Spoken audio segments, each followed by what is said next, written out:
Orang Cina bertemu dengan orang Cina. Apa katanya?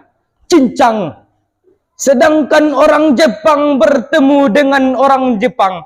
Apa katanya? Suzuki Yamaha. Sedangkan Muslim bertemu dengan Muslim. Apa katanya? Assalamualaikum warahmatullahi wabarakatuh. Waalaikumsalam warahmatullahi wabarakatuh. Alhamdulillah. Alhamdulillahi rabbil alamin.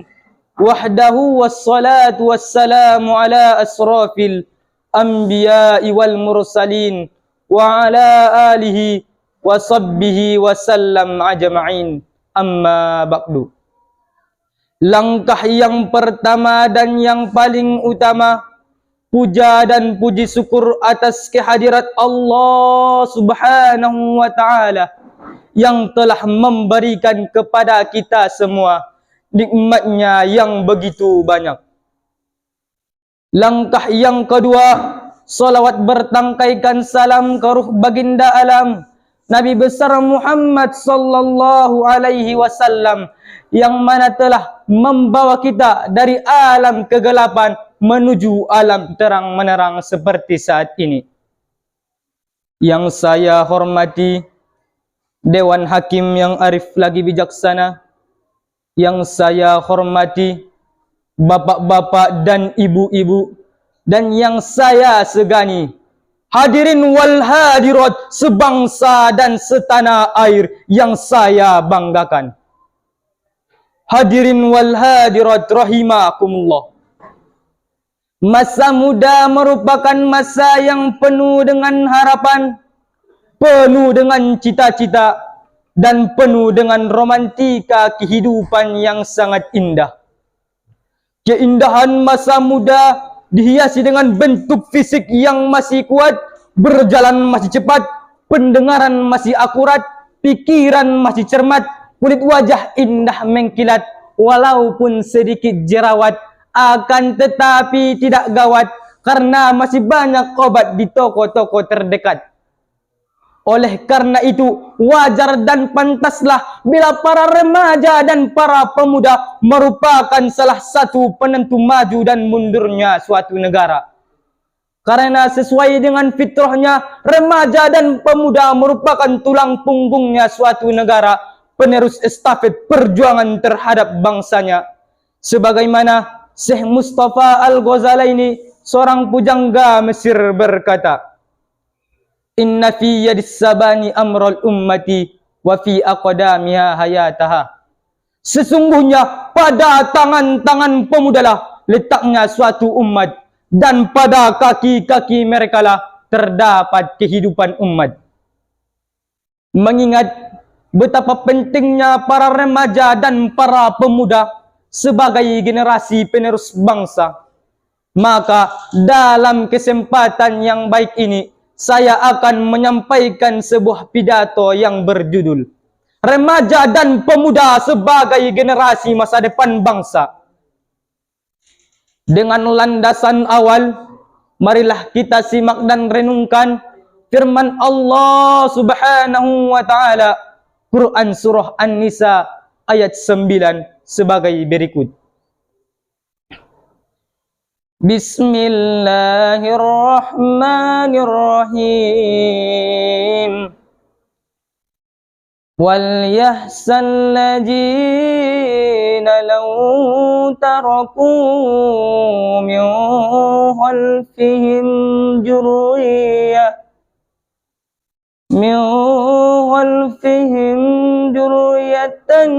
di'afahafu alaihim falyattaqullaha wal yaqulu qawlan sadida. Sadaqallahul azim. Yang artinya, dengan menyebut nama Allah yang Maha Pengasih lagi Maha Penyayang, hendaklah takut orang-orang sekiranya meninggalkan generasi penerus yang lemah di belakang mereka, yang mereka takut akan kesejahteraannya. Oleh sebab itu, hendaklah mereka bertakwa kepada Allah dan hendaklah mereka bertutur kata yang benar. Maha benar Allah dengan segala firman-firman-Nya. Hadirin, kawan-kawan sebangsa dan setanah air yang saya banggakan. Mantan presiden kita, Bapak Profesor Dr. B.J. Habibie, beliau pernah berkata, setidaknya ada 5 kelemahan yang harus kita hindari, yakni lemah fisik, lemah ilmu, lemah harta, lemah kesemangatan hidup, dan yang paling kita takuti, lemah akhlak. Jika 5 kelemahan ini melekat pada diri remaja dan pemuda kita, saya yakin mereka bukan sebagai pelopor pembangunan, melainkan sebagai virus pembangunan, penghambat pembangunan, bahkan penghancur pembangunan. Betul hadirin? Betul. Oleh sebab itu, marilah kita bersyukur kepada Allah Subhanahu wa taala, karena dengan tantangan zaman yang semakin terpuruk di tengah akhlak generasi muda yang semakin jauh dari syariat, lahir di tengah-tengah kita sebagai pendorong dan fasilitas untuk menjadi generasi yang milenial dan pemimpin di masa depan.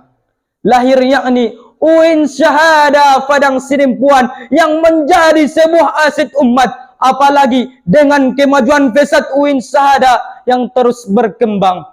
Sehingga bak kata sebuah pantun karangan seorang Ustadz Kondang, salah satu alumni UIN Syahada, beliau berkata, jika ingin mendengar gendang, pelajari dulu ketukannya.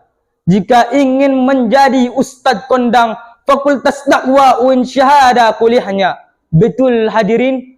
Betul.